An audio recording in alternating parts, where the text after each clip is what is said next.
So, better because I got light behind me, but yeah, I was out here knocked out. I had a 5 o'clock appointment in Raleigh. I got here at 4 o'clock. My co-partner. Did I say that right? My co-host, my fellow employee, was already in the dock when I got here, which is typical. So I pulled up. I went to sleep, and um, they woke me up when they were done with him, which was like 6:30. It's almost 7 o'clock now. This parking lot is so freaking tight. So when you come to Raleigh from Atlanta, that's a long drive for anybody. In a car, it's but you got at least 6 hours, right? That's more than that. Raleigh is further north of Vietnam, which is where I'm from. So, um, you're down to like two, maybe 1 hour on your DLT clock. And so 9 times out of 10, you're going to have to stay here and take a break when you're done unloading. Now, me, I have another stop. So I did a little split with my time. That makes the time stop. However, while I was trying to get into the stop, I activated my clock because I was frustrated. This lot is so small, and normally they'll have one or two trucks moved, so I can barely turn around. But you have to be a super skilled driver to do that. Because I mean, it has to look like you're about to break the truck from the trailer to make that turnaround, right? But I make it. And you know what I get? An audience of guys standing at the dock watching, and it's almost as if they get a kick out of it because they know it's super hard. But you know what I also noticed? I noticed that they have this electrical pole. We used to call it telephone poles right here. And then they have a gate that marks off their property. That gate stay toe up. And this is a new gate. And it's been knocked down in two spots already since the last time I've been here. And it stays like that. This lot is not big enough to turn a tractor with a 53-foot trailer. Plus, they got it packed of little box trucks. So today they didn't want to move a truck. And the guy standing there, he's a cool dude now. Don't get me wrong, he's cool as a fan. He's like I think he's Dominican or what have you, the head guy. But the little box trucks are here for a reason. So what I bring, they put on. Green is only King Gamer. They put the products I bring. The little trucks take them off and they ship them out. We the big ones. We the big ones, and the little guys get to feel like little big guys. We bring them the stuff they bring to the customer. Customers happy. Thank you, thank you. But if it wasn't for us, why y'all be careful with these truck drivers. They wouldn't have it to bring, right? Yes, my hair is all over the place. My clip is all off to the side because I was sitting here with my neck pillow, with my back pillow knocked out up against the door so they could come in, come knock on the window and wake me up, right? So when my co-driver, who was in his own truck, to be clear, when he got finished getting unloaded, it sounds like the finish. And he pulls off and he pulls up, which is just tight up there too. I had to move to let him get out. But he pulls up, he parks because he got to take his break because he can't go anywhere, not even to the truck stop to take a shower. Like you're stuck here on the client's property and you have to sit there and have a break. So he pulls up, take his break, pull his curtain. And like I said, normally I can get in the dock, but not today because they got their lot is full little box trucks. They don't even want to move them. Oh, we don't want to move the trucks. Okay. So now I'm in here and I'm not in a position to blindside. And if I try to get back out, I can't see anything on the other side. It's full of trucks. So 9 times out of 10, I'm going to touch one of their trucks. So I need a spotter. So I'm like, oh boy, this is something I don't like to do. I know he's tired, and he just went back there to go lay down. And I go up to his truck. I walk up there and I see the curtains closed. I'm like, yep, he just went lay down. He's like, okay, phew, they're done with me. I can go ahead and take my break. And so now he can really go to sleep. Because when you have to sit up here like this ain't really good sleep. You get knee deep in it, and then somebody banging on the door. So I'm half woke. I'm like, I'm going to get my co-driver. I'm usually bad with the truck, but that isn't really, really good. But I'm not touching that thing. I'm going to get my co-driver so he can look out for me. And so I had to reposition the trailer over over over to the other side of the lot in the middle, and then go up at an angle, and then blindside, miss the gate, miss the pole, miss the trucks, and get in. And y'all, even if I showed it to you, unless you're a truck driver, you really wouldn't understand, because we all have different sets of eyes. And look at the bees all over the windows. God, please, I'm gonna get stuck today. I pray, because I'm going to ER. I don't have an EpiPen with me, but they can still bother me. I'm cool with bees. I'm cool without them. But if they feel like keep messing with something, they can try to. He all over that window trying to get in. You can't get none of this, baby. He been at this window for a minute. It's good to see him though. They hard to find. So so all the guys are standing there as normal, and I'm looking at them, and I'm like, I really want to say something, because y'all know y'all need to move a couple of trucks, but it's cool. So I go knock on the window. I go get my co-driver, and out comes a brother. Oh, and he's friendly, he's helpful, he's not groggy, he's not. I mean, he gets it. He knows. It was. He wish he had. It was dark when he got here, so he definitely wished that he had someone to help him. However, he had an advantage because he didn't come in.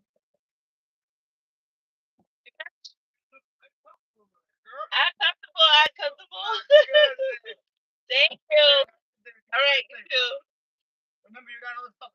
Okay, I do. I see it. I didn't know at first. I thought I want you to give me the purple. I'm trying to keep sleeping here.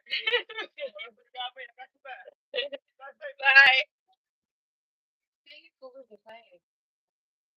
Really, really, really.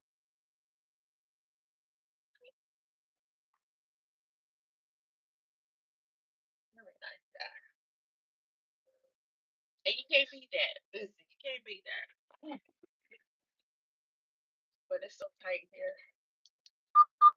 Okay, I'm gonna finish this. I'm going somewhere with this. So bear with me. So, more shirts just pull it down.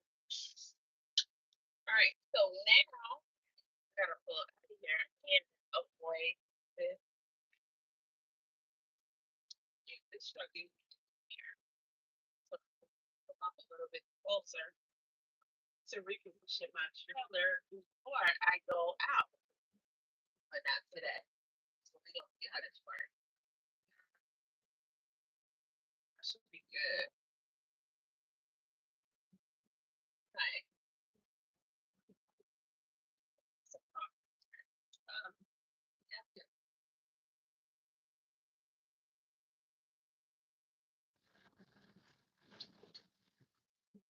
I'm talking about this is the smallest lot you ever want to see. All these honeysuckle trees.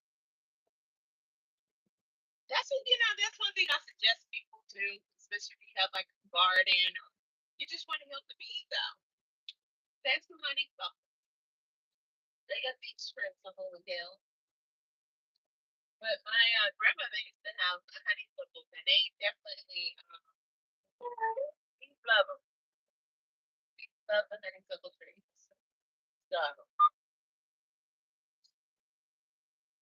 Yeah, that's where I'm at with it today. I ain't even changed, but that's good.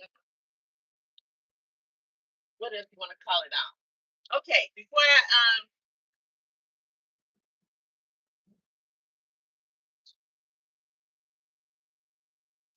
see what time it's gonna say. That beat is still with me, y'all. That same beat. It's right here at my window. And you know, he may want to go with me back to Atlanta.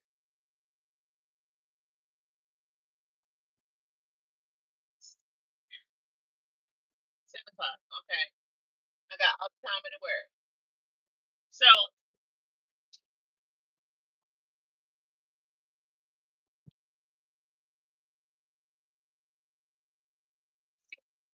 he was so super nice just now, and he always is. Like I got coffee if you need it, but I'm trying to go in the house. Um, but he is really old and go to the wrong place, but I did. Um,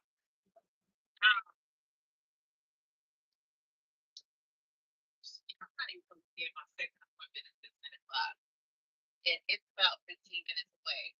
I got 2 hours tops on my clock, and I really would like to be at the rest stop or either at a truck stop where I can shower. But 9 times out of 10, I'm not gonna get a go to the truck stop because it's a little thing. So I'm hoping that when I get there, they go ahead and unload me. 10 miles, maybe about 15 minutes. Maybe.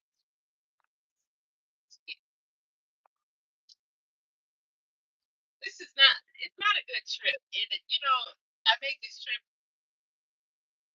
It's part of my time, so yeah, I'm not unfamiliar to it. It just puts you in a bad situation. But I needed to get my client. When I say client, I needed to get my co-driver in the church and went through all of it. Then my own gas struggle drive up here and made it here, and he sat there. He did the whole thing, everything I did, the whole wait till they get here because he got here before they came. Wait, they had to wake them up. So now you're waking up out of a deep dark slumber.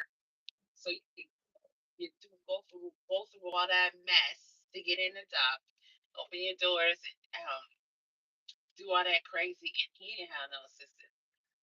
Um, then you get in the dock, so you still like half sleep, half tired, and stuff like that. See, this is the shit that take years. I feel like.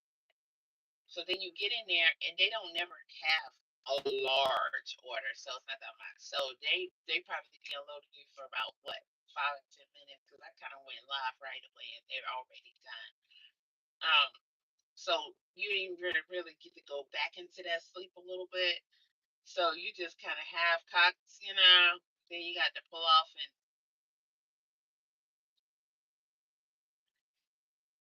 child. If y'all can see how tight the thing on why is, because I can't even stay where I'm at. It'll be coming. But yeah, you gotta pull off and find a spot to take it out. But where he's parked at to take his break, he's gonna have to be moving throughout his break, so people gonna be waking him up because it's gonna be trouble for other trucks to get in. But the part where they let you stay at is where I was at this morning, and a truck can't pull out of there unless you move. So if they have any other deliveries with a big truck like ours, but hopefully they don't, he'll have to move. And they don't like you parked in front of the uh, employees' cars, which is where he's at. So once I leave, they're probably gonna come and get him and tell him to pull down there. So it's just not even cool. Like we don't get enough. We don't get enough money. We don't get enough nothing. But when I seen the brother come out, uh, I said, because I had just got finished watching somebody do commentary. on the Big Tigger situation. Which I go ahead and say it. It was DJ Academic. And of course he said the most ignorant stuff, which is why, hey y'all, how y'all doing? I wasn't gonna say who because y'all don't need to watch it. It's just his commentary was pure ignorant. And he was pretty much saying, look at Tigger's wife. Okay, the mugshot didn't do her justice. When she clean up nice. But he was talking about how he put up the co-host and he was like, yeah, I was screw her. He was like, y'all get married and y'all let yourself go. First of all, y'all are visual. We get that. So I can't really knock what he's saying 100%, but y'all turn us off in so many ways too. Because for us, it's so much mental. So you could just be, you could be a butthole. You could be, this, that, and the third. And, just not handling your business, not up on your stuff, throughout the marriage. And we're going to lose our attraction. So when you're easy to, want to get it on, and it takes more for us. Like we first of all gotta be mentally locked in, mentally attracted to you. And we not feeling you because you just being a raggedy dude lately or whatever. Like all that shit matters too. So don't sit up here and act like, oh, the woman just need to make sure she's keeping it cute, looking good for us. Like, no, you got shit you gotta do too. So the same way you could be having an affair, so can we. You know what I'm saying? Because when you go out that door, we go out the door too. That means we're around people, and the statistics say that 60% of men and women have workplace affairs, and they say that 40% of that are people cheating on their spouses or their relationship. I think the numbers are higher. I believe it's 80%. I really do. Men and women were made to be attracted to each other, no matter how much they put shit in food and drinks and change y'all up and switch it up and all that. Men and women were made to be attracted to each other. Okay? You can be all up on your stuff all you want. Don't put yourself in no position because you're going to lose 9 times out of 10. The longer you're in that position, you're going to lose. I'm going to tell y'all. When I had to partner with guys in the truck, I will always make sure it's somebody who I know I would never touch. And I'm damn near asexual. Okay? I'm saying damn near because I'm not 100%. After a while, I'll go through spells to where I start looking at dudes like, but my shit about closed up. That's how long it's been for me. And I'm not even trying to go there. You see, so I'm not easily attracted to people. I'm talking about if you know me, if you've been here over the years, heard me break this down so much to where you should pretty much understand the science of it. I am hardly ever attracted to guys. I love what I love, right? Thick, fit, chocolate. I can acknowledge somebody look good. I like, tight bodies, nice physiques, shit like that. I can acknowledge you look good without being attracted to you. There is such a difference. I can admire the fact that your body's fit, your thighs thick, all that without being attracted to you. I'm a sucker for some chocolate. I don't care what you tall, short, skinny, all that.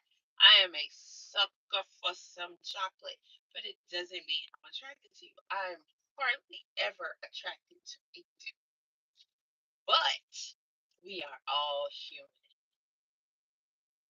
We are all human. So I do go through spells. Now, watching this video, listening to academics is like, how the fuck is she? You probably is fucking her. I'm not decided to you fuck her. She coming in, she looking good, she smelling good, 6 o'clock in the morning, face deep down, blah blah blah. And then he goes to the wife's mugshot, which isn't fair, but he's saying, da da da da da da. Okay, I'm gonna tell you, because he showed Big Tigger responding. And Big Tigger asked, "Oh, he was never an attractive guy to me. Um, I don't. I can acknowledge an attractive light skinned guy, but I'm not said I'll never be attracted to a light skinned guy." So Big Tigger never could have did it for me, but for a lot of women, he used to be something they were attracted to, and probably because of his status. Because I just don't see it. Like he looks like he's deformed, like something is crooked on his face. I'm not sure. I don't look at him that much, but he's like, um, I don't know. I'm not a good person to talk about these things because I'm very funny. So it's like, just like I don't know, I'm picky and funny, and he just kind of he's like he's somebody I don't want to look at if I don't have to, and that's just how I am. So I don't see it, but the ladies used to love him. With that being said, he's still Big Tigger, and for a lot of chicks, hell, they think they swear up and down, Little Wayne, Little Wayne, Little Wayne. That dried up roach or Soldier Boy, great example. Do y'all remember when Soldier Boy was damn near dried up? He was on that shit so bad. They would run around here talking about Soldier Boy, Soldier Boy, Soldier Boy. Damn, as long as you got status and money, they feel like you can take care of them and protect them. They swear up and down you is super fine and you're not. So, he gotta say something, but yes, I'm gonna move. Um, um, I believe Tigger is having an affair with the girl. I would never, ever, ever, ever, ever, when I had to work with guys, we go through a stage of trucking where you have to be in the truck with someone else, right?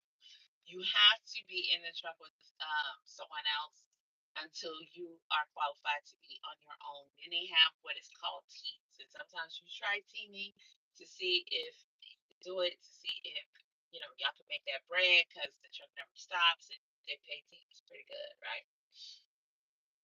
So I did that too, but I got on my own real quick because almost every dude obsessed or at some point for some reason wanted to have an affair.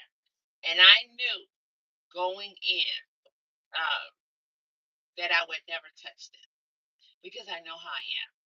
And if you got to be either ugly to me or just something I would never touch, like something I would never be attracted to. And that's pretty easy because it is not easy for me to be attracted to a guy. So when I'm getting in the truck with you, I know I could never be attracted to you. And so it doesn't matter in my case how long we're hanging out, how long we're together, and all that stuff. I'm not gonna eventually fall for you or no shit like that. It's just not gonna happen. Now, if you decide to get with a dude, as women can do a lot, and you're not really attracted to him, like he's physical, he's not hot to you, you can tell yourself, I'm gonna do it, right? You can be with this guy, and just because you decided that you're going to be with him and care for him, especially if you end up falling for the guy, but just because you told your brain that, eventually you ain't even gonna see that he ain't even gonna be ugly to you no more. He gonna be, especially if he's a good dude, he treat you good, you happy with him. Oh hell, that's the finest nigga in Nebraska. People can be walking around like, what the fuck? And you just like, this, you better not be looking at my man. Like you about to ready to do somebody over this dude. Like you really he turn you on everything. You all over their body. Okay. Women can do that. But that's something it has to be something you have decided you're gonna do. You're not if I'm not gonna be attracted to you, there's no circumstances that can turn that for me. But unfortunately, everyone is not like that. Most people are not like that. Most people, if you work in close proximity to the opposite sex, especially if it's you guys are solo on a lot of occasions, you're going to end up attracted. I'm gonna say attracted to each other. You're going to end up at least wanting to be intimate. And all it takes is for one of you to start. Okay. The okay, let's say the chick, she never was even thinking about it, but the dude was like thinking about it. Because it's easy for them to do. Or it could be vice versa. The dude is like, nah, I'm gonna stay faithful, bump all that. She ain't even tight, she ain't worth it. He doing his whatever he gotta do every single day to try to be like, nah, I could easily hit that, I could easily hop in that. But look at all the trouble of the calls, or could calls, like whatever, whatever. And all it takes is for her to start because you're growing a relationship and we got natural, it's almost like how animals attract each other in a while. Men and women have natural pheromones for each other. Somebody is going to attract that other person. And if that other person decides that they're attracted to you and they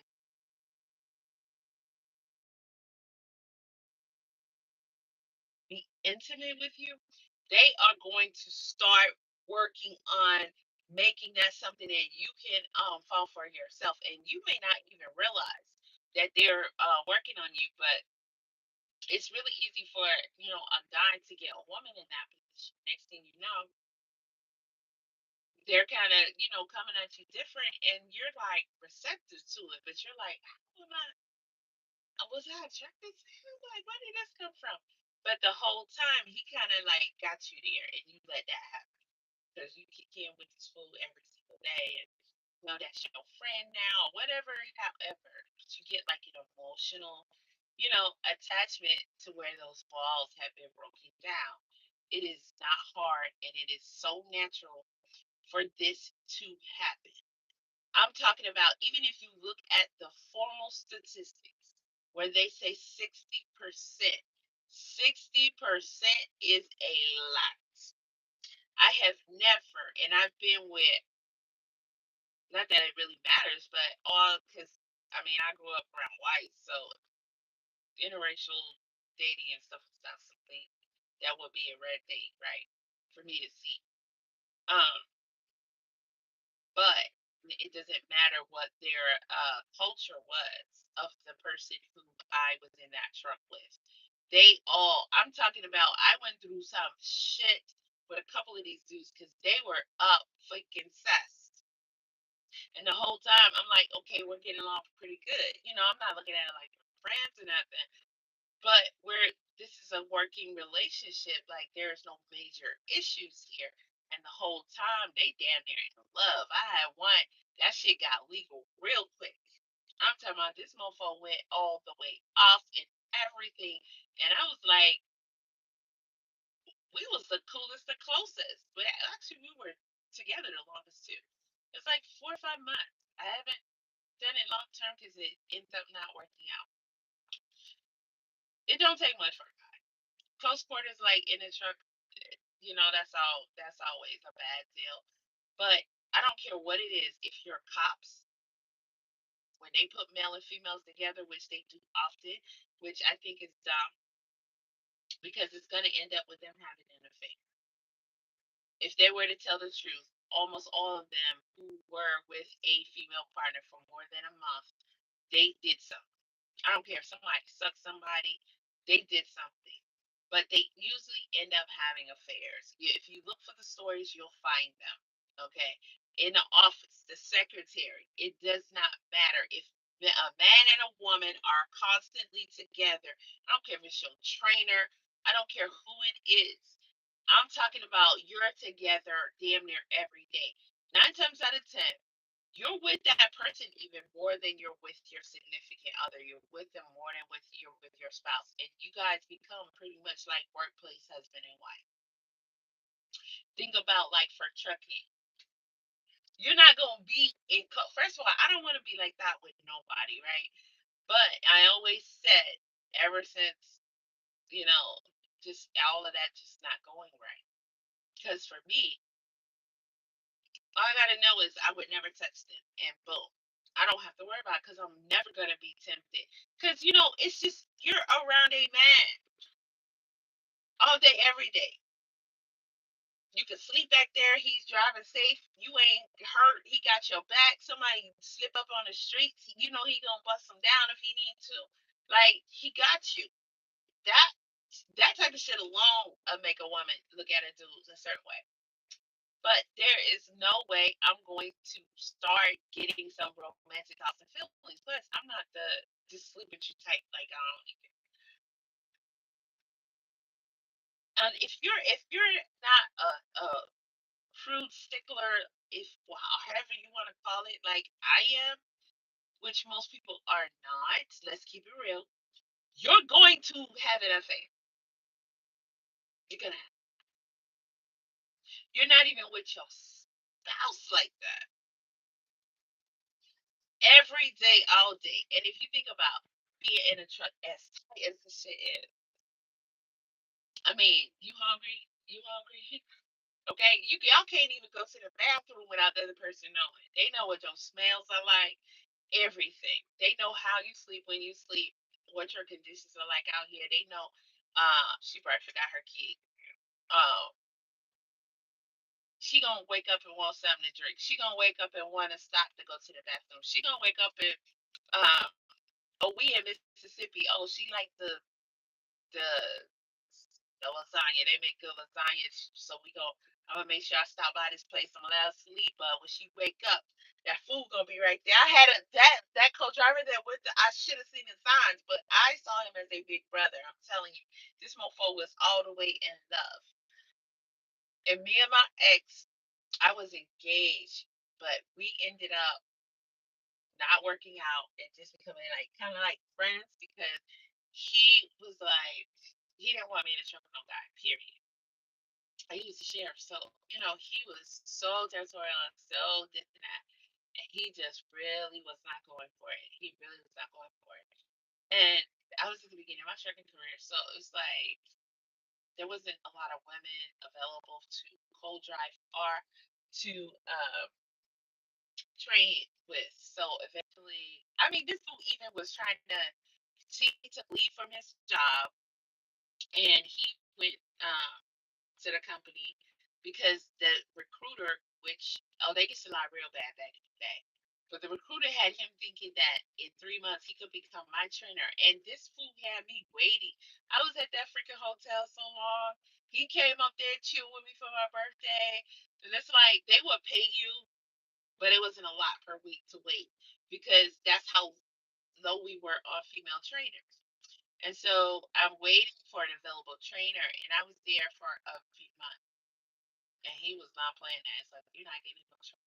Dude, this dude was out here. He became a truck driver, but then when he upgraded, there was like you need additional, I think, 3 more months before you could become a trainer. He was so mad. He left that truck and everything. I was like, what the hell? So he was like, no, you're not getting in a truck with a dude. You're not getting in a truck with a dude. So eventually, it was to the point where like I'm just gonna stay here. Like, no. So we talked about it, and that he was okay with me getting truck with a dude.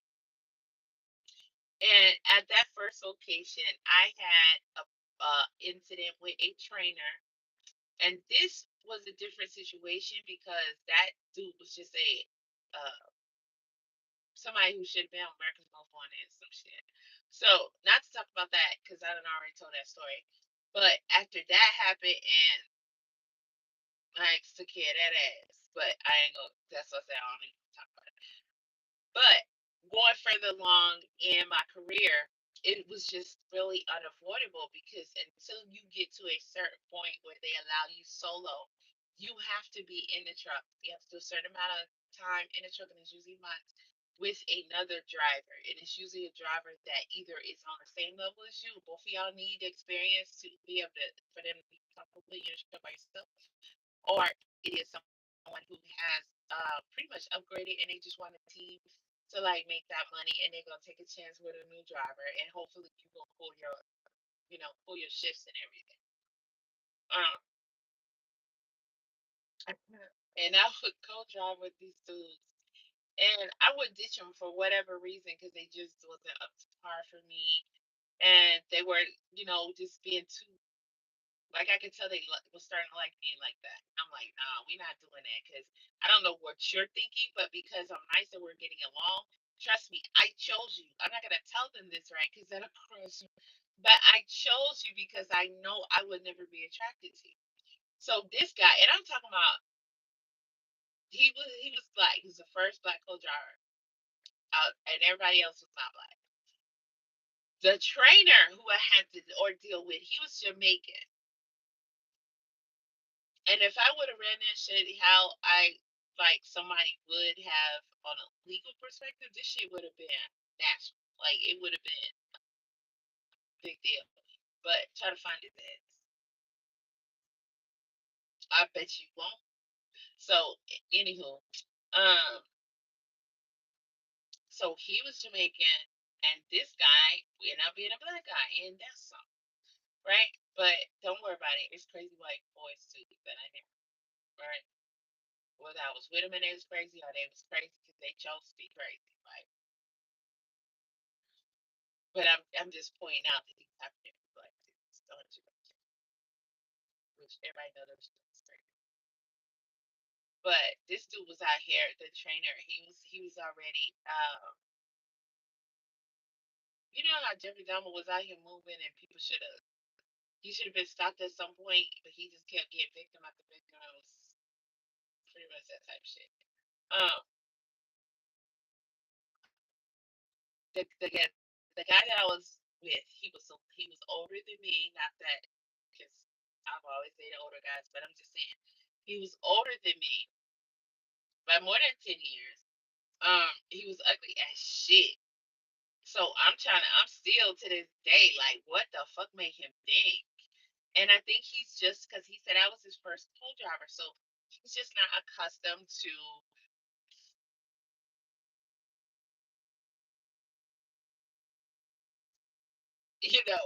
being like around women like that, on a constant basis.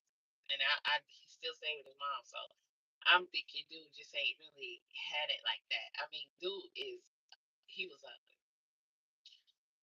Right? And so I was like, perfect. I would never even be tempted because you never know. You never know. I would never. If I'm attracted to you, I'm not, bro. I'm not working with you. Or if I look at you and I'm big. I'm almost there. I'm pretty much like a dude when it comes. I'm about physique. I'm about physical fit. I'm about you being thick, mainly chocolate. Chocolate is preferred. Chocolate is chocolate. Right? But if you light skin, you groomed up, you think you fit, and you work out, you fit, you think you lift weights, you fit, you think, and I'm that sick. Just don't ask. Don't have no big guys. Don't have no big guys. It might be a problem. Might be a problem. Eventually, it might be a problem because I'm already on that body. You see them like just the same way guys are. Same way guys are. If your ass is fit, stay away from me. I'm not dealing with you. I'm not dealing with you in a constant close quarters situation because one day I just might just wanna just rebel out loud, just be like, you know what, shit, okay. So I wouldn't do that. But this dude, gangly, he was tall, but who cares if you're tall? Like you're not. There's nothing about you that I could ever physically see myself being like attracted to you. I'm a Libra. Like that mental. I gotta be like, oh, I gotta be feeling you. I can't even mentally. Like if I'm not like that mentally, I can't. And again, he's very ugly in the face. Get the fuck out of here. So I'm on the phone with my ex all the time because he is still don't play about me, right? But he does not. He's like I don't know. Some people, military, freaking law officers, they're very position controlling and shit like that. So he's not gonna have his woman in trouble, man. So he definitely was not going for that. If it wasn't for that, we probably would end up getting married for sure. But we didn't. But he still was on the phone all the time. He's like, I don't trust you around no dude. And so he would always be on the phone. And I'm minding my business because it's not my shift, but I'm on the phone with my dude in the back, and my co-driver goes off. You're not gonna keep disrespecting me. Like he just lost it. I could tell he had an attitude during that shift, the way he was banging, slinging things, and we're on the phone. Probably because it was sounding like we was considering getting back together because that was the kind of talk that was going on. So I think that was really like getting to him over the few days. And dude lost his marbles and shit. And then that's when I found out that whole time, like I'm looking at him like he's like a big brother. I thought we had a brother sister relationship. I ain't even gonna front. The only thing that got on my nerves is that I didn't want to be eating like how I don't normally eat, and I didn't want to gain a lot of weight. But this is the type of guy like he never really went nowhere in life, so this is his time to travel. So he traveling different states. He get paid so many accustomed to. So he on his shifts he like stop. He like stop here, stop there, stop everywhere. And every time I wake up, when he goes somewhere, he like to stop. He like to stop to shop. Like he like to find the places to shop, the malls and all that, and he go shop. And he like to find whatever food he'll ask people, what y'all got that's banging in this city or whatever. What should I absolutely try? He'll try to find that shit. And then he always brings me a plate. So I wake up and it's a plate. And my ex be like, don't bring you no more goddamn food. Unless you just need it and you ask him to get it. But tell him don't be bringing you no food like that. He's like, he like you, we like you. I was like, nah, he's just looking after me like I'm his little sister. Nah, he was right. He was right. He was right. I thought he was tripping because he don't play. Like he really like he don't trust nobody, and he like nah, uh-uh.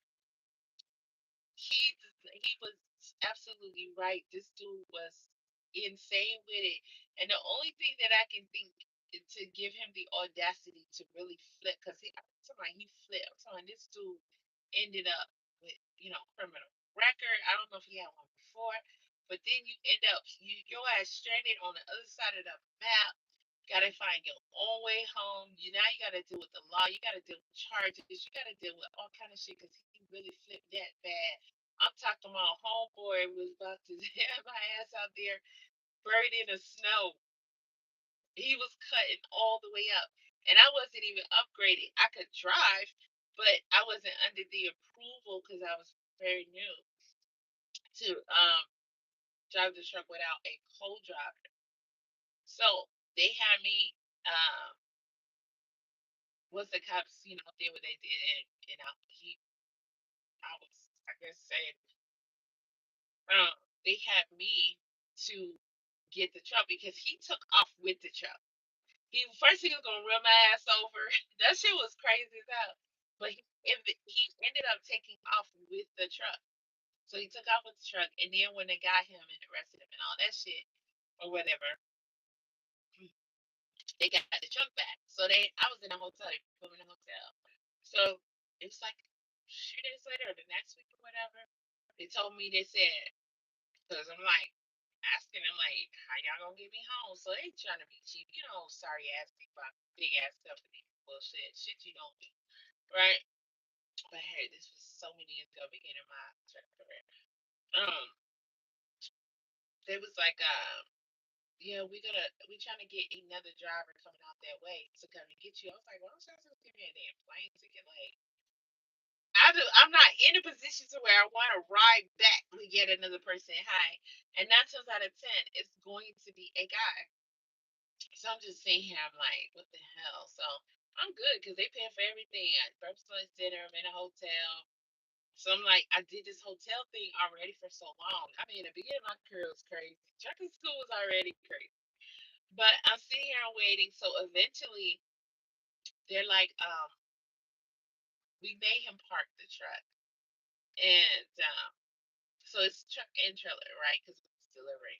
So it was like this is where you can go get the truck, and he's not gonna be around or anything. I guess he bonded out or whatever. And I went and got the truck, but like as I'm going back, I stopped at a truck stop or whatever. I saw him, and I don't think he saw me, but that was terrifying and shit. But I'm just saying, like the audacity for him to flip that freaking hard. It's like he was building up in his mind, and the fact that you're together like husband and wife every single day, and if you do have somebody at home, you don't see them that much.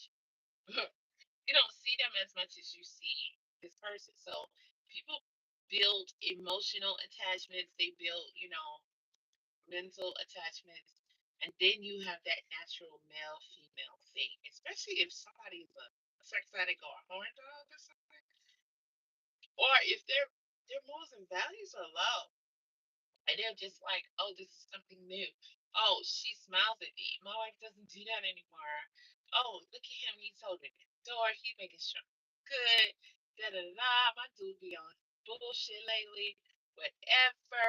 Or you be like, I love him, but this is really trash. I don't know. Some chicks put up with that. Um, he might be swinging, and you probably already know because ain't no way you been in no truck like that. You ain't seen something.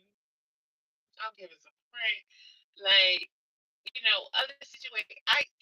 There were so many stories and just hotspot horror stories and just BS going on. That we used to hear about all the time, and we used to even see shit go down because men and women used to get together coming out of checker school and be getting in that truck. They're ready to go out and make this money, and they link up knowing good and well. The first time they looked at each other, he said, I'll fuck her. But she also said to herself, I mean, I would. You know what I'm saying? Like, you know you shouldn't have got in that truck together. They get in the truck, they start sleeping around, bingo, bango, boom. It's a mess. Somebody got somebody at home, somebody getting too attached, somebody gonna snitch, somebody gonna mess up the job. What? Because you don't even know this person. Then when you get out there on the road, you start to see how their habits are. Now you gotta holler at them because they don't want to pull their shift, like whatever, whatever, and y'all screwing. So a lot of times that should be turned into fatal attraction shit. Like so many hard stories, and I used to tell them, man, y'all crazy as hell. That's one thing I'm not gonna do.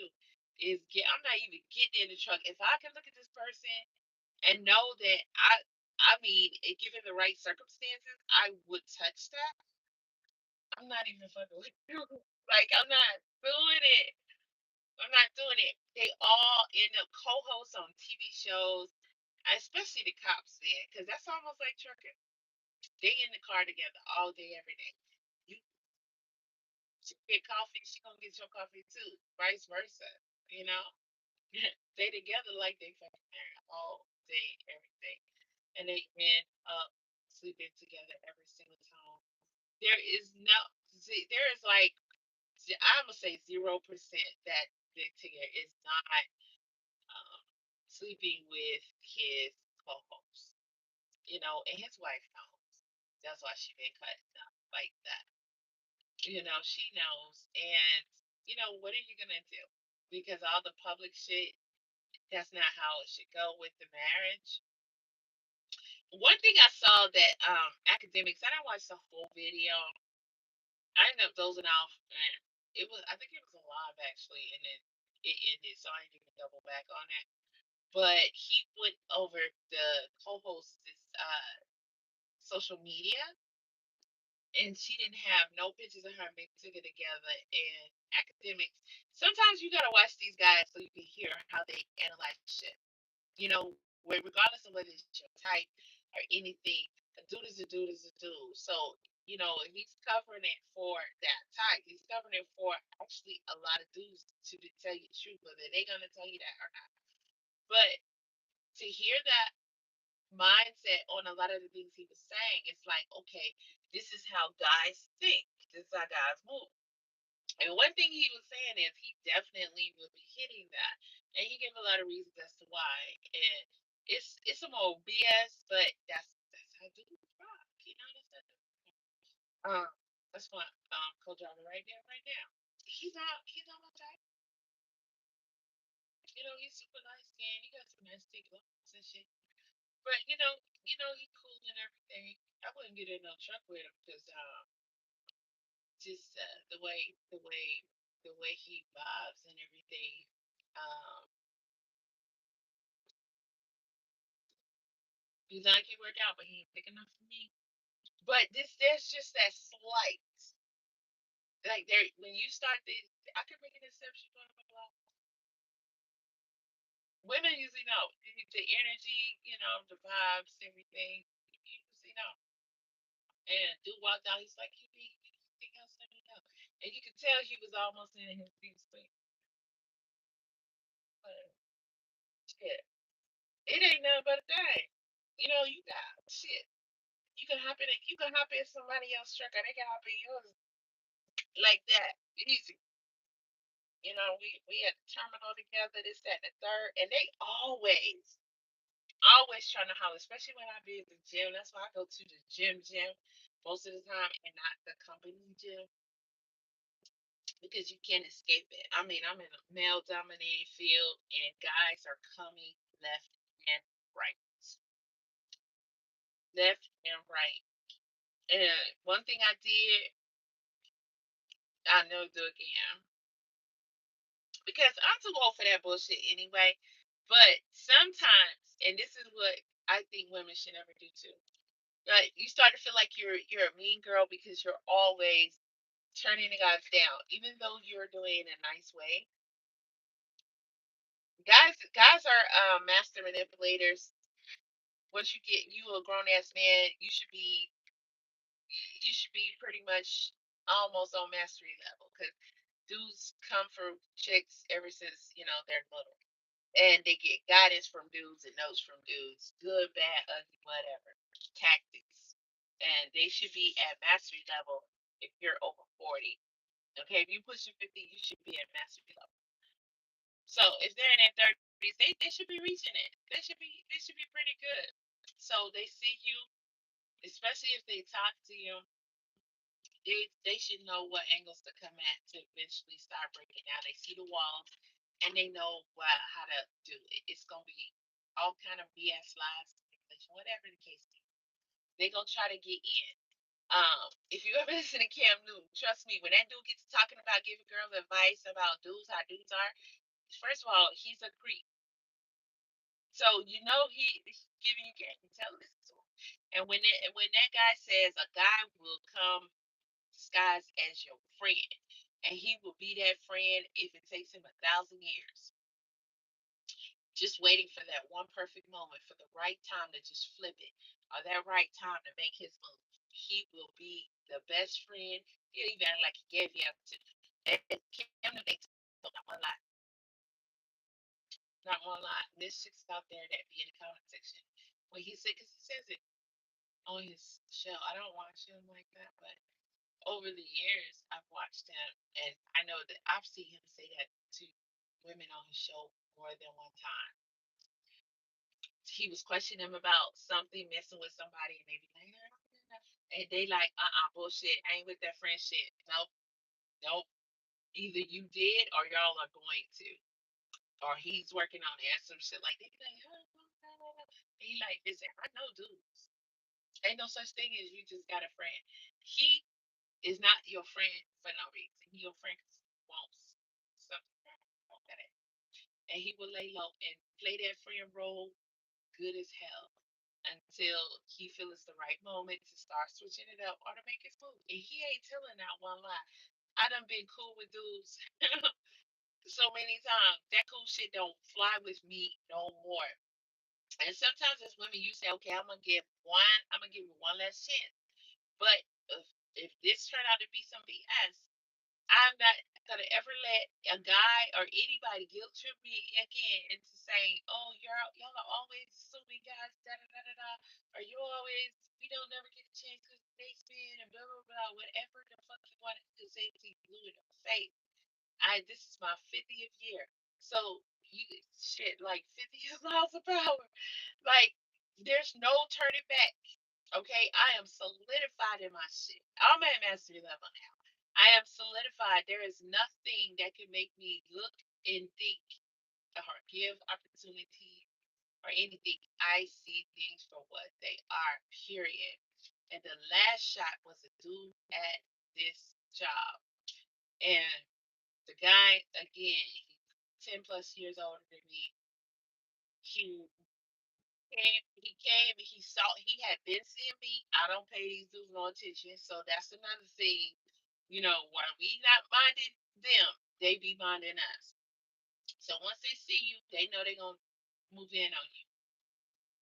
That approach, that wasn't the first time that they saw you. They had already been plotting. So they see how you moving, and they decide, okay, I'm gonna position myself here, and then I'm gonna, start a conversation. So he happened to be outside of the lounge, and I was inside of the lounge conversating with a couple other people about something. And the whole time he was sitting in there because he told me, he was like, I was in there the whole time when y'all was having the conversation. I was like, I didn't notice you because I don't pay these mine, right? And he was like, yeah, I was in there. I was in there the whole time. It's like, you didn't say nothing. I'm like, I'm around a bunch of dudes. If I didn't speak to you, okay? You just, like, yeah, what? Okay. Did you speak to me? Like, I mean, I don't. We should only just speak to everybody. Like, that's the thing he said. So he happened to be standing outside, pretending like he's in a conversation with two other people. One of them was a woman, and they just having a just basic random conversation. And so I'm walking by, and he pulled this slick move of trying to get your input on the conversation, and that's how he did it. And I was like, I was in the mood of, instead of just pure passing by, just kind of like, yeah, I gave my 2 cents, whatever they asked, and that got the conversation going. So she slid off almost like they was tag teaming and shit. And then it's me and him, and it was a full moon that night. I remember that because I love it for some reason. It's almost like I'm a troll on this at this point. I love it because a guy be talking to me, and I'm looking because I'm so into the moon. And I'm like, it's a full moon. And to me, it's like, y'all don't even be noticing when it's full moon. Like, that's so weird to me. Like, you guys are weird. So I'd be like, look, because aren't you mesmerized by this moon, this big ass moon right here, full as hell, right here? Can't you see it? They don't even notice it. They're like, what the fuck? Most of the time, they don't even, it goes in one ear out the other. They don't say nothing. They don't acknowledge it or nothing. Just one guy at work, he always speaks and speaks. He's an older Caribbean guy. He's like, it was a full moon that night. And he was like, yeah, so beautiful. And I was like, yes, look at the full moon. The moon is beautiful. Look at this moon right behind you. It's so big. The moon's full. He's like, just standing there. He was like, you're not gonna acknowledge this. I done said it 3 times already. Like he's like really passionate in this moment. And I'm like, bro, you can at least acknowledge the moon. Like you don't care about the moon. How am I supposed to care about you? Like I just walked up. Like what the hell? Y'all are weird to me when you don't even care that the moon exists. Like I'm just like I'm over it. So that night, I was like, look at the moon. The moon is full. He's like, what that mean? I was like, fuck you mean what that mean? It means everything. Everything. So I'm like, okay. I'm like, well, okay. It is bullshit. And it was just some random conversation that you would have at a cookout or something. I don't even remember what it was. It was super short. But he gave true big brother vibes like he did. So I was like, okay, this clown probably married or some shit like that. Like he's harmless. That's how we be. They on that bullshit. He harmless. No, they not harmless. Like they're not harmless. They play. So he was like, and when I was like, I gotta go because I just came out the gym. Not since I was 10. I'm coming from doing laundry. I'm coming from doing the gym, and they don't throw none of their ass go to the damn gym. The only time they come in that gym is to holler at me, and I'm just like, bro, I'm literally working out. Every time you see me, you pass by here, you look in here, and I'm freaking working out. Y'all be looking like it's some Jane Fonda bullshit. Like, it's not a weird thing. It's not for display. This is serious business. Like, y'all don't ever come in here and get on the fucking weights, get on the fucking treadmill, get on the bike and do something. Pick up something, act like you doing a push up, nigga. Then you could then I might listen to you. But if you walk, I never see you in the gym. I can't respect you, bro. You never stand a bloody chance. Like, just don't. I don't even want to talk to you because I already know you gonna be that type. You gonna work out for it. You working out again? Damn. Oh, you taking too long. Oh, you been at the gym. I don't know. All that bullshit. Bitch, I will leave you dead in the middle of the street. You start fucking with that shit. I can't respect you, whole dude. You should be one to be the fittest person on the planet because, like, I don't know. That's when y'all get ruled, I guess. So I'm like, I just came out the gym. Let me keep it moving. Go do what I gotta do so I can go in there and either I had my shower or I just came out the shower. I was just trying to chill because I know I had a goal coming up the next day or that night or whatever. So I'm like, okay, cut the conversation short. So he zoomed right in. Oh, you mind if I get your number so I can check on you and everything? Because he had the conversation kind of like, you know, like, just like he was trying to be big brother-ish, looking out, giving advice, blah, blah, and then this and that, da, da, da. Because him and the girl was already on that type of conversation after she saw him dragging me in as a way for her to escape. So she went out. Because those is funny, you just straight up like ignore them or diss them or whatever. Don't give them the energy. They be acting funny if you have to see them on a regular basis. Most women try to avoid having them to be like looking at you, man, because you just don't know. They be crazy out. So, um, he said, "You mind if I get your number to try to, just call check up on you?" I was like, "Cool, I'm gonna give my number, and I'm gonna send that shit to spam."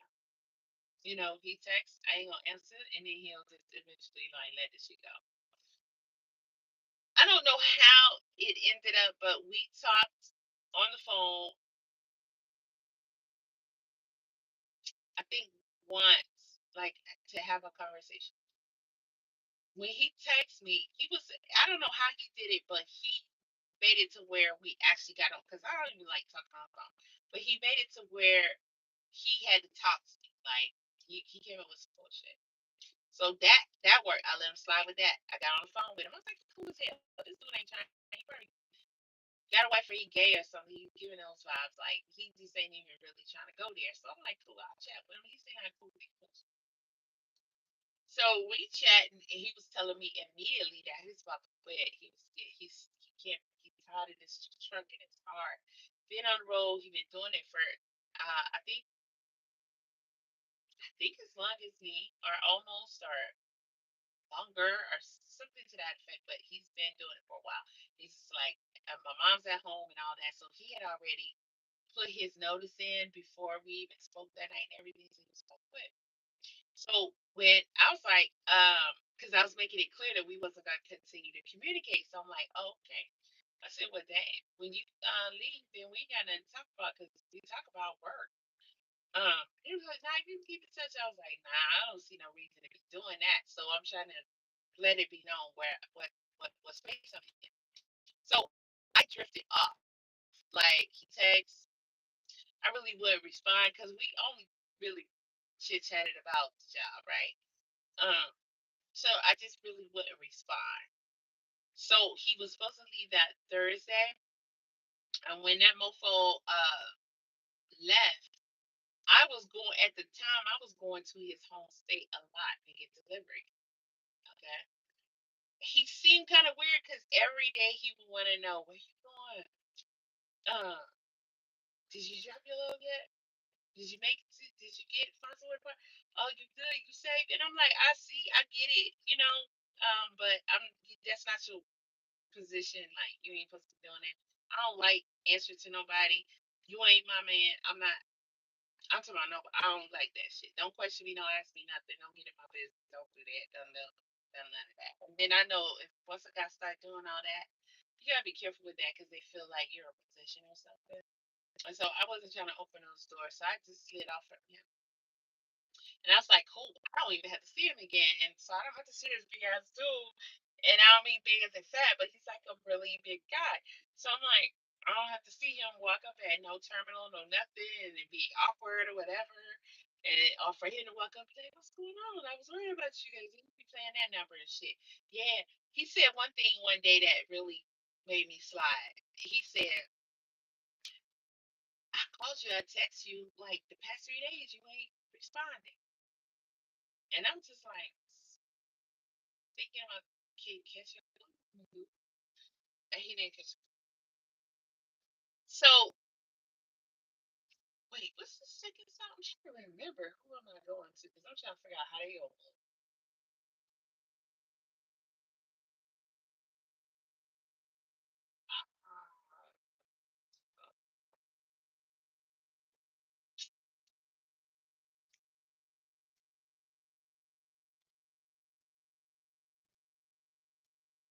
Because these appointments are so spaced out, it's ridiculous. So I'm trying to think.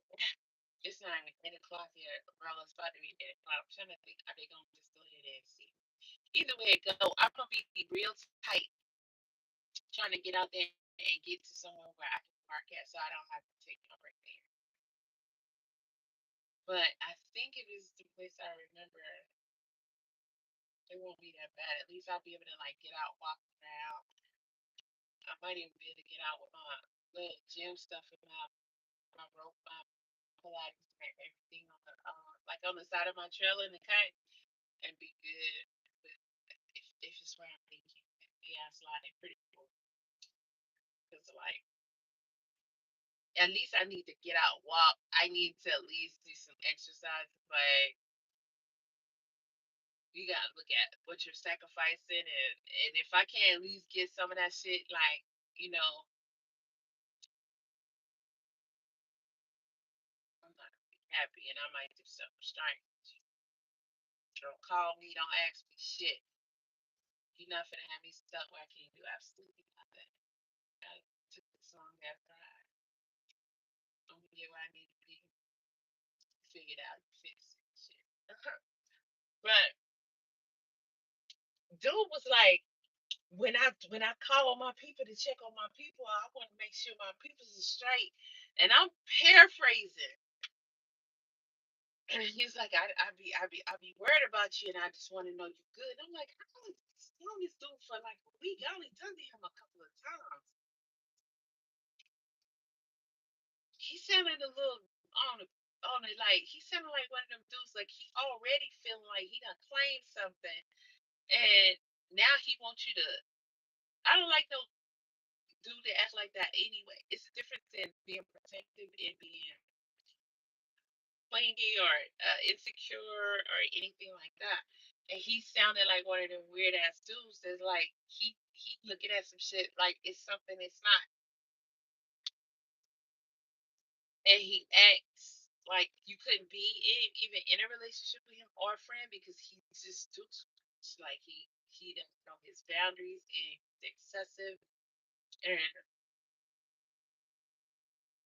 bro, I'm I'm a solo entity and I'm good with it. I'm confident. I'm just like comfortable. If you ain't my man, don't be careful. And if you are, I'm not gonna choose a guy that's outside of what I'm comfortable with. Like that behavior shit is weird. So when he said that shit, and then he was like wanting me to respond to him saying that, I was like, oh, he really, really tripping. Because if I respond, you're not gonna like it, and I don't want to be that mean girl. Like I don't want to be like I done said something to kind of like hurt your feelings. Like I don't want to say that. Not that dudes have feelings, but like like now we gotta go there. And the first say,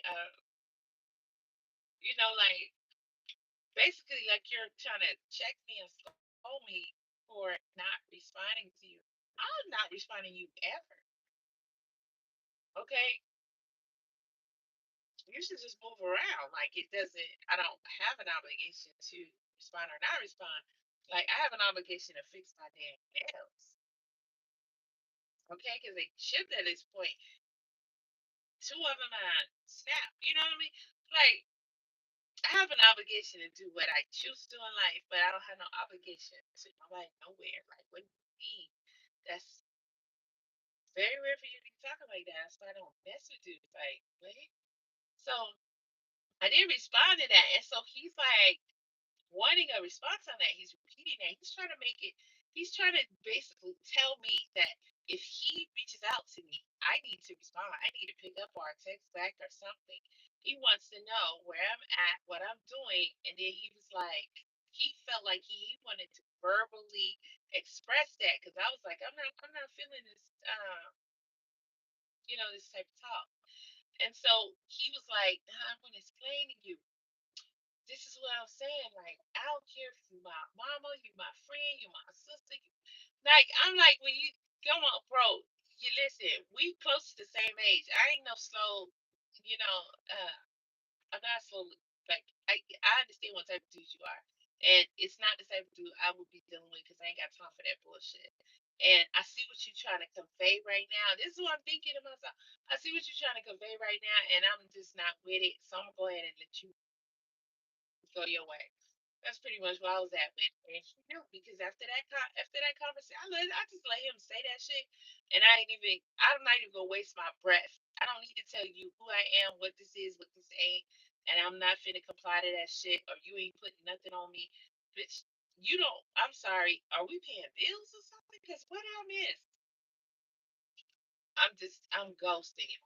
It's like, so he was hitting me up the day he left. His sister came pick him up, and I was going to his state because they kept sending me to his hometown over and over and over again. So he knew that my next load was gonna be at his home, and so he was like, he knew to the T. He knew when I was gonna be at the truck stop for break, fuel, whatever it was, and he knew, like he knew. He worked there. He knew the route. He knew everything, and he knew what time I had to go out. He knew this, that, and the third. This dude was texting me, calling me, blowing me all the way up, and he was like, My sister came and got me. I'm about to, I'm this far away from you, whatever, whatever." I was like, "Yeah, he on that weird shit." So he was like, he kept calling, calling, calling, calling. So I was like, I don't know. Maybe it's something. Maybe it's like something happened because this is weird behavior that doesn't need to happen. So maybe it's something bad. Something happened. Maybe it do have a freaking heart attack. I don't know what's the hell. Like, it doesn't make sense to me. Like, why is this happening? So I'm like, okay, at the least I'm gonna be human enough to pick up the phone to see what's going on. I pick up the phone. He's like, I'm trying to contact you. I told you, man, I'll be worried and shit. I was like, oh, he didn't catch the hint when the last past fucking 3 days I ain't respond to you. Like, he didn't catch the hint. Okay, cool. So he's like, I got all this shit in my truck. And he's like, I got a what's the I can't even think of it. The fryer, oven fryer. Um, he's like, I got an oven fryer. It's in a box. I ain't even used it. I never used one before. I never used it. It's one of the smaller one for the truck. And I was thinking at that moment, like, okay, so my phone's overheating. For a second, I almost was like, okay, all right, cool, I'll take it. But that's what I probably would have did if we were still cool. But my thing was too many red flags, exit the situation, which I was gonna do anyway, and I think of course he knew that. And he's trying to prevent that from happening. So I was like, no, I'm good. And he was like, I can bring it to you. And so now I'm trying to gauge what level of crazy have you already committed to? Because clearly you're doing too much. So at this point, I want to know what level of crazy have you committed to, and how concerned should I be? So he was like, I could bring it to you, and I was like, he can't see me at the terminal, at any terminal, because he don't work. Didn't you quit? I leave today? Yeah. How you gonna bring it to me? Ain't you at such and such trip time?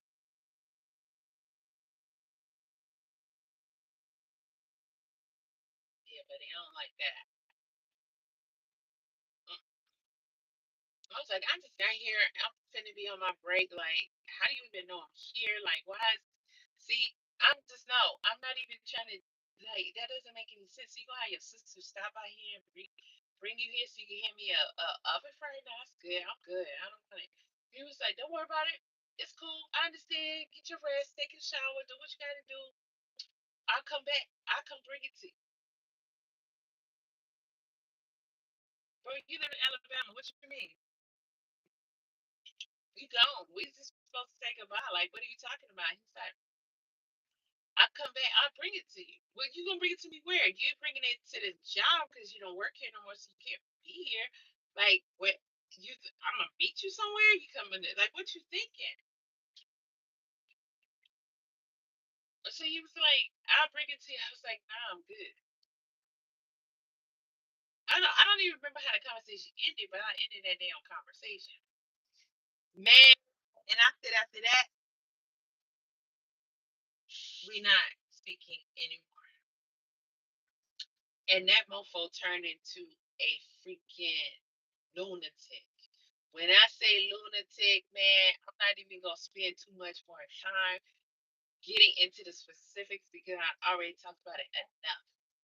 But when I tell you this two crashed out, when you accumulate guys like this, your head is always on the. That shit is not something that's just like the leaves growing on the trees. They supposed to be there. They there every season, like clockwork. That's supposed to happen. We expect to see that. No, this is some abnormal shit. So something is wrong with this person.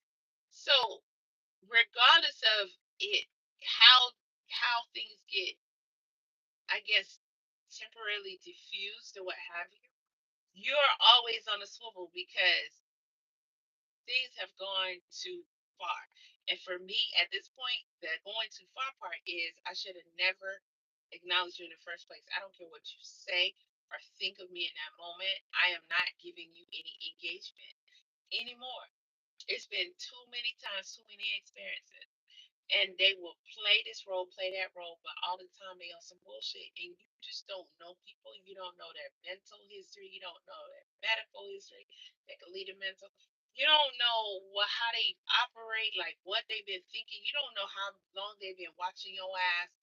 If I had $1 for every time some dude let me know once I engaged with him that he had been clocking me for a minute, like at that point, run. I don't care. Run.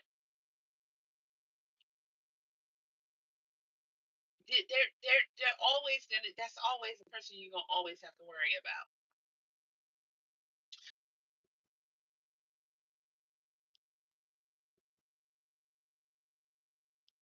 Oh, yeah, he was too upset. When I tell you, no matter what I explain to him, I can get no wrong. So if you don't stop trying to find me, see, find me, I'm gonna have to start reporting, and you're gonna face legal consequences. You're going to face legal consequences. You know, it was relentless. It was relentless. And this guy would try to contact me. I'm talking about a pigeon came and gave me a letter. And okay, so if you understand and you okay, that just was pulling out all the stuff. He was super, super accepting. He was insisting, like he was demanding, like he was just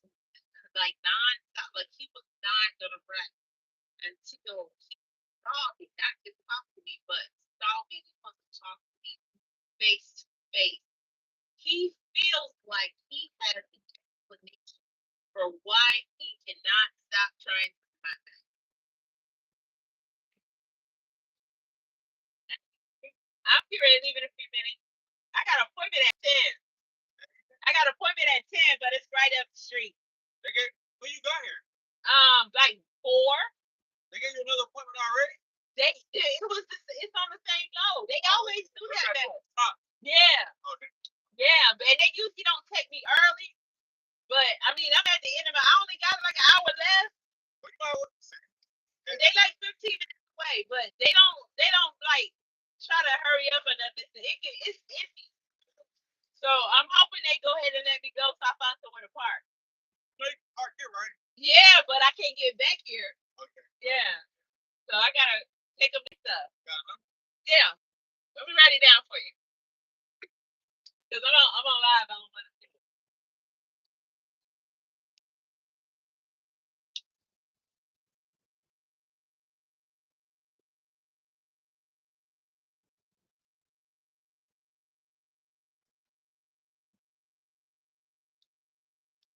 There you go. All right.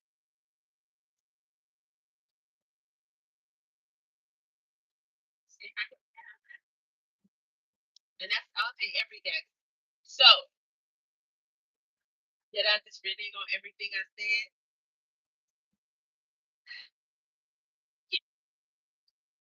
You know,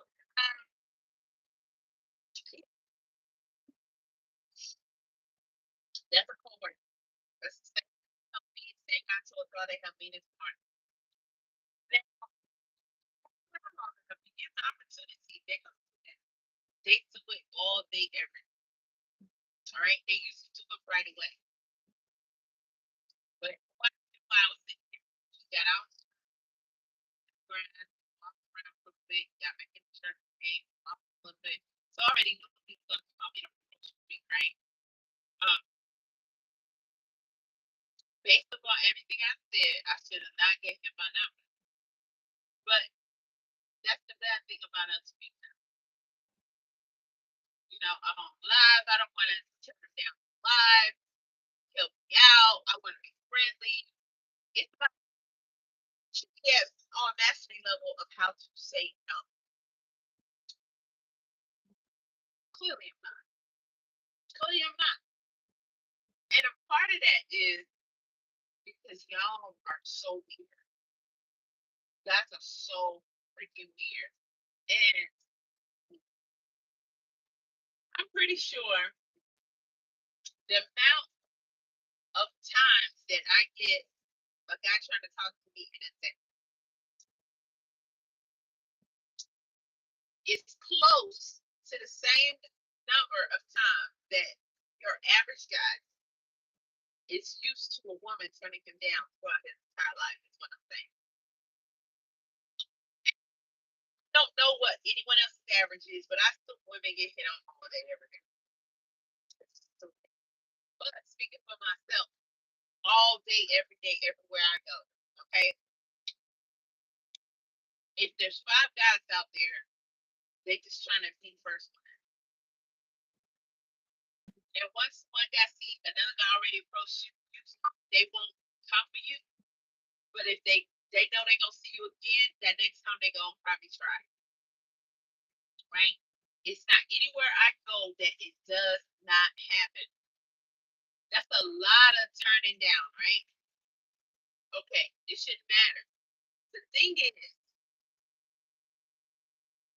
as accustomed to being turned down as you guys should be, you suck at it. And I don't understand that. I don't.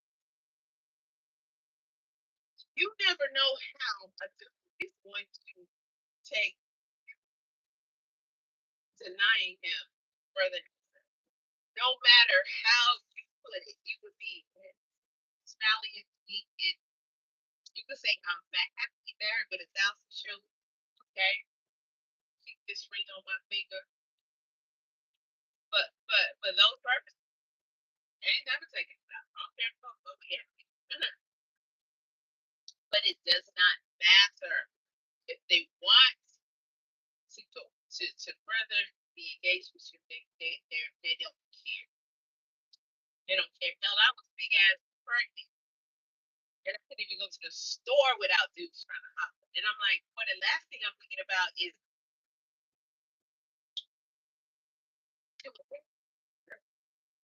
Okay. So what makes you think I want to take on anything extra? I'm trying to drop this baby off. Right. That's guys should be accustomed to a woman saying no thing, but they're not. They are not. And I'm talking about beer. Dudes of beer. Dudes can and will hold that like they hold resentment towards you, like they have a that against you. They're not allowed to have it. It does not make any sense. But you just want to stay on a cool note. So when you enter into a situation, especially when you're in a male-dominated workplace, which is pretty much everything you provide, so on and so forth. That's how you coming in like, oh, I hope nobody holler at me, and I hope that this exchange goes well, and I hope that it's not held against me, but it is held against you every single time. Okay, so sometimes I just be like, I hope when you say that number and I don't respond, then they understand. Sometimes, in my opinion, guys do get it, and they like that better. I think I think they're cooler with I didn't respond to them hitting me up because I really wasn't available or I really wasn't interested. For some reason, turning them down in their face, they don't fuck with it. It bothers them. It's weird, you know?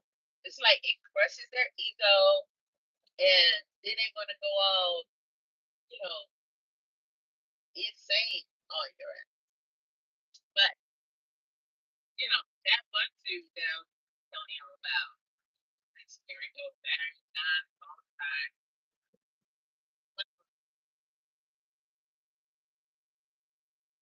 That guy crashed out big. I mean, it got ugly. That's just gonna go away. And he has big old age on top of that. He's not just gonna say, "Oh, I'm gonna leave her alone because I don't want to fly." Sometimes the way people think is so up, and there's nothing you can do about it. That's another reason why I tell chicks talking to a guy, finish whatever, and he also weird thinking. Like you can tell that he's not rational in what you consider rational. When he thinks and talking don't sound kosher. Terminate that, complete full stop. Early. Don't even engage if you know you're not attracted. So definitely, it's not even worth it. You never know what you're invited. Like reading a vampire in your house, you know. But once you see that like it's like if you can tell or value if you can tell you rationalize things, don't care if it's rich. Nothing is worth going for. Nothing. Because I don't care how you slice it. A simple request. Don't talk would never be respected and understood by the student. Never. And there's nothing you can do. I'm talking about the entitlement of what God when he insisted when he tried all kind of ways and avenues to contact me. I'm just like I didn't even know you even knew all these different routes to try to get in touch with.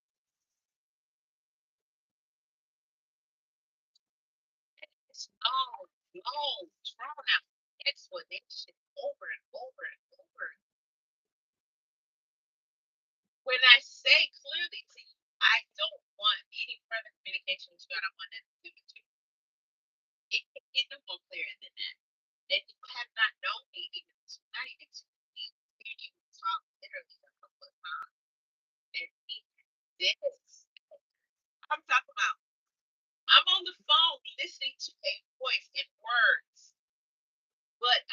picturing this big ass dude that was in front of me. And I'm like, this shit ain't matching up. Some scary shit. Whatever got you in this moment, this is some horrible people. This lifetime ass bullshit. And when I see you, I'm going to be in the mindset of,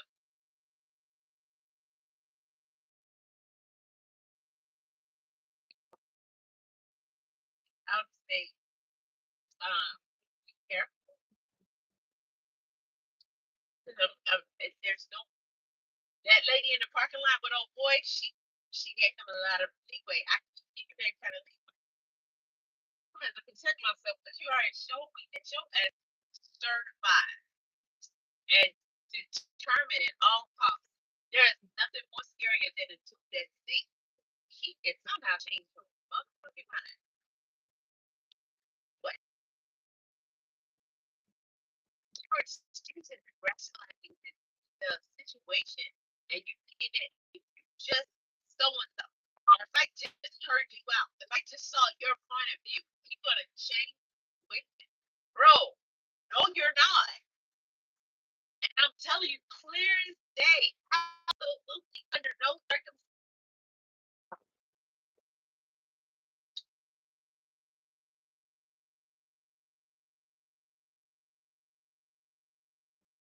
I got some TV water right here. I could have ate my TV. I could have filled the TV and ate it while I was here. I always have to wear them, but I got TV water, and it's looking so good. And this is what we call um.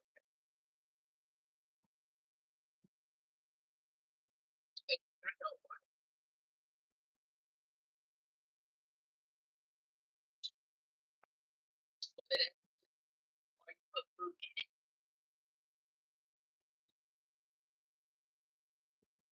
And it's okay. Oh, let me go over y'all comments real quick. I'm about to get out of here. And I can read.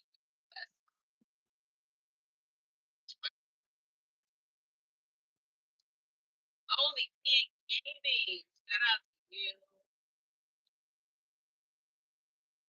Thank you so much. Um,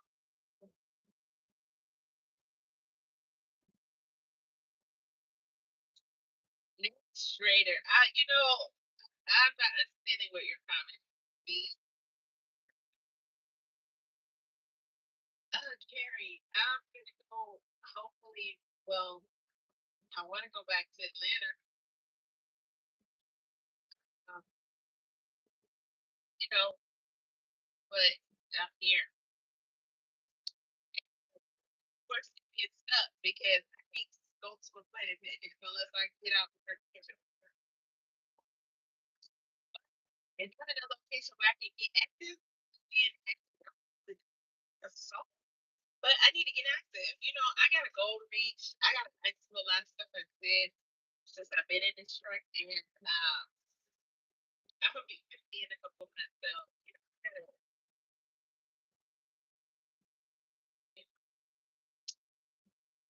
So, I'm going to deliver this load to answer a question and then I'm hurt. And you know how much I love the rest of the year. I would love to be able to get someone else. I would love to. But we don't.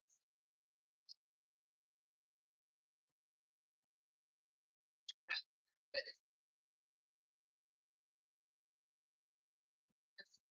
it won't be that bad. The place I'm going, if I have to take a break, I already got to, I got to. So I'll still be. Um, I wish I had started coming early to take from art and I see a lot of beautiful people, and I'm not attracted to them. Hate that we society went down and yes, it's sexualized everything. Oh my God, I love that you said this. Um, that's a whole other conversation that I can get into, but I've talked about this on several occasions. I believe that when we meet people, we have energies about and it's towards the person for a reason. And we are here to serve each other, right? We're here to learn from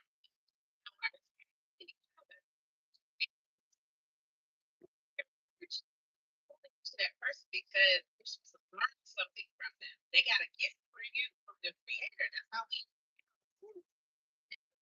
people think that I'm supposed to do things, but down there, that's the devil's work. And so you miss out on what was really there because he go on for something else. And that's not even what it was. I think it's your responsibility to be a person to find out why you are because someone wants to be involved with me because sometimes you have an energy with just attract. I'm one of those fortunate because it's not fun. But sometimes it's like both of y'all. Y'all just click be cool. You're talking at the grocery store, and next thing you know, for some reason you kind of want to talk to them more. And that doesn't mean you guys should be attracted to this. It could mean something else. They thought on that level for the most part, but it just seems like they don't. Occasion you might run into someone and they kind of understand things a little better, and you guys provide something however free and but we put our own personal desires and perspective on things that we instead of taking the time to allow the message to be sent to us and explanation to guide it and then gain someone. But I like to see you guys are engaged in the conversation. The great thing is that they don't have to be attracted to you, but feel so hurt if you're not attracted to them back, almost like they feel entitled to have her. Oh gosh, dang, that's exactly it. It's so weird, but that's another conversation too because these guys teach each other to be like that. They feel like they're supposed to go around and conquer all women. Thank you so much, Shay. I don't know what the heck. I think you just let that screen name itself. You said the guys will pretend to protect you from the exact thing that they're actually are or end up being in the end. That is so. It's always their eyes. You know it by the way they look at you. And if you're calling them out, they will tell you you're in that end. Yeah. So when am I super thank you? Yeah, they are. I think that women are being so emotional and big that the world is so neglected nowadays. Women tend to want affection, attention, love, protection, care, and they so these guys can get information, can get flagged, the universe is telling them. But for them, they want what the guy's trying to make them see. And they want to get the things that they feel they want in you. And so they're hoping that that guy is going to right by them. And so no matter what they see and the that they're getting, they still hope, they hope, they hope, they hope, and they go for it. And it's so great. Most of them down, most of them are young. That's why they found some different for behavior. Yeah. Unfortunately, they don't do young fully. That's perfect. Some people just don't.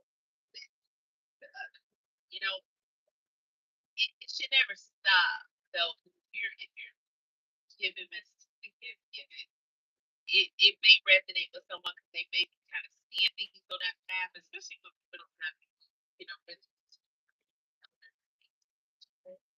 So you just never know. It might affect someone, or someone could be in the midst of going down that path, and then they're kind of thinking back to what you were saying, and like, all these things are in alignment with that message. Maybe I should follow that message.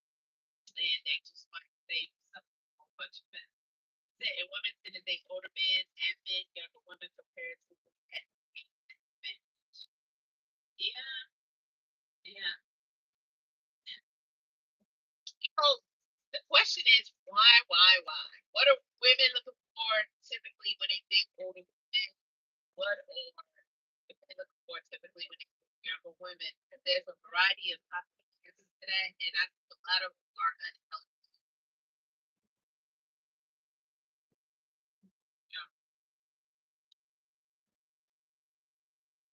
That's probably gonna take most of them. Don't hate the plan. If you got me, just because of custody, they get when you go to they have more access. They use this brand towards that. I just explained it a liquid sometimes. I get what you say.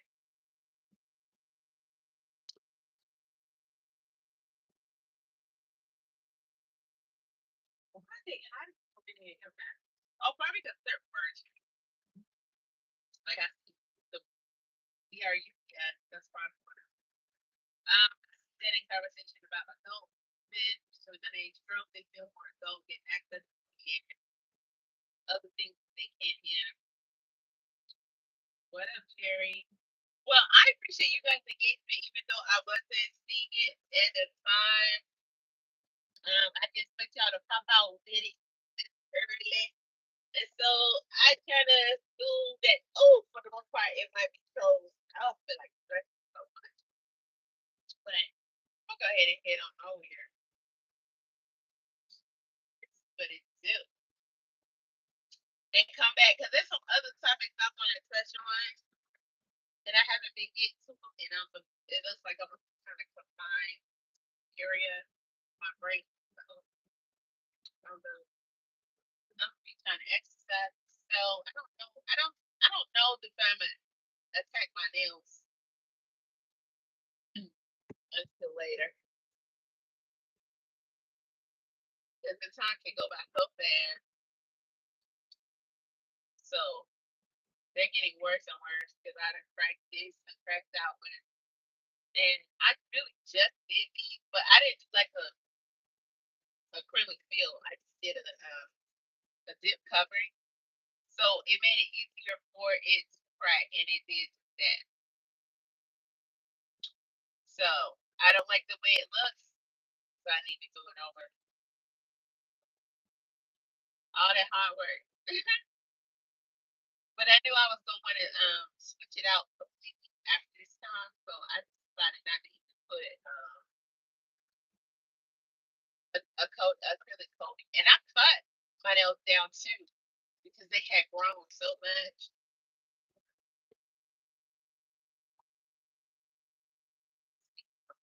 You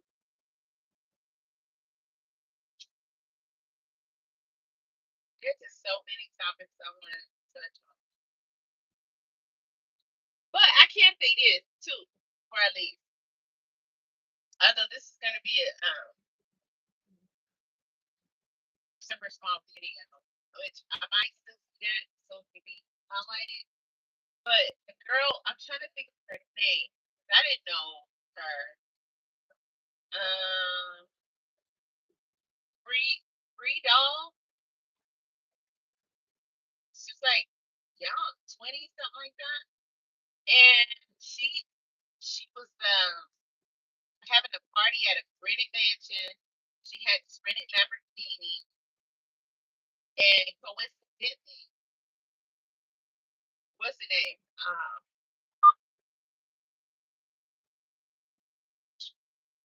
Trapmore Ross went to interview 6ix9ine, and when he went to that state, he rented that same, was it a lime green Lamborghini? I believe that's the same kind of car, like what based on. So her and her cousin, who allegedly, according to the videos, according to Traveler Ross, is the cousins are gangbangers or whatever. And they had a mansion party, and they were supposedly throwing up in the air $100,000 at this mansion party.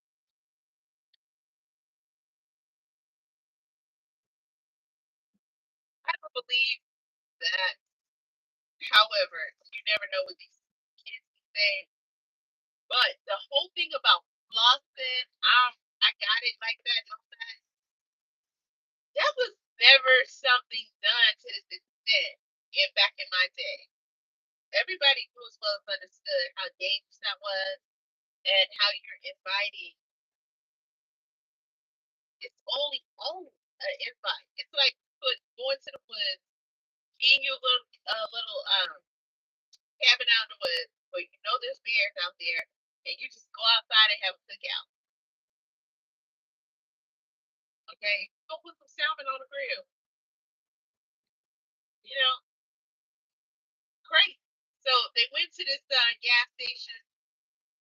There was a couple of girl fights there. I mean, y'all young folks do a lot of stuff that puts you in danger. And then when something happens, they're like, "Oh my God, we gotta find out who did it. Rest in peace. Oh, she was this and that."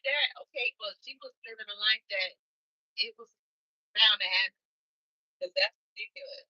And they was hanging all out the Lamborghini, flossing, living a life that told people, I have it in abundance. I'm crazy with it. I'm doing this. I'm doing that. And uh,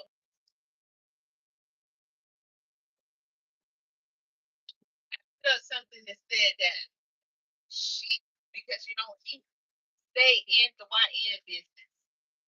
That's all he talks about. So he put up something to show that she was cracking on another set just recently in a video. She's throwing us some signs that it's cracking on the set, but she's dating the guy that's from set.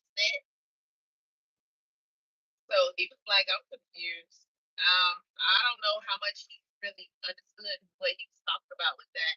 But it just basically showed that, she was trying to have some input on the gang situation, kind of like how that girl Krishan be doing. And the conversation began with some of the young guys, and I like to see that happen. Um, where they were talking about how the women these days are too masculine, the guys are too feminine. Um, and that's another deeper conversation because yes, the guys are losing their Y chromosome. But they were talking about how the girls are too masculine and they stay out of male business, especially male gang business. You're not a as a female.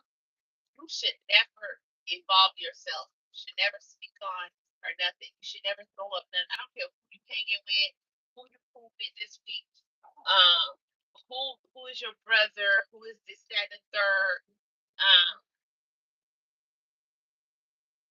I typically, don't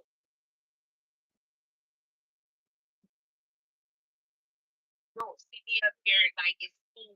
Just come and say it, and especially when you're saying stuff that's like against the odds. That's stupid. That's stupid.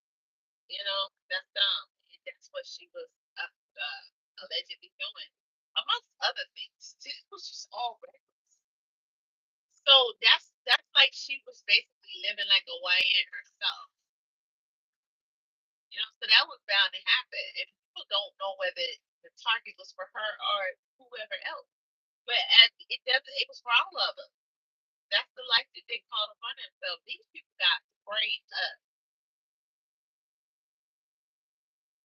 2 cars sprayed up. 9 people, I believe, died. Not specifically, I think, from this incident, but I think her and she was the one who definitely passed away. And then there were 2 others in there in the car they were injured. And then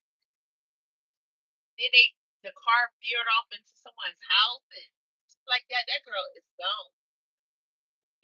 So that's the kind of life you're gonna get yourself into. Hanging out with dudes, trying to be on the dude level, get involved in their mental stuff, their beef stuff. The only thing you're doing is making sure that you're gonna get hit. That's all. That's it. Stay feminine, stay out the way, and do girl shit.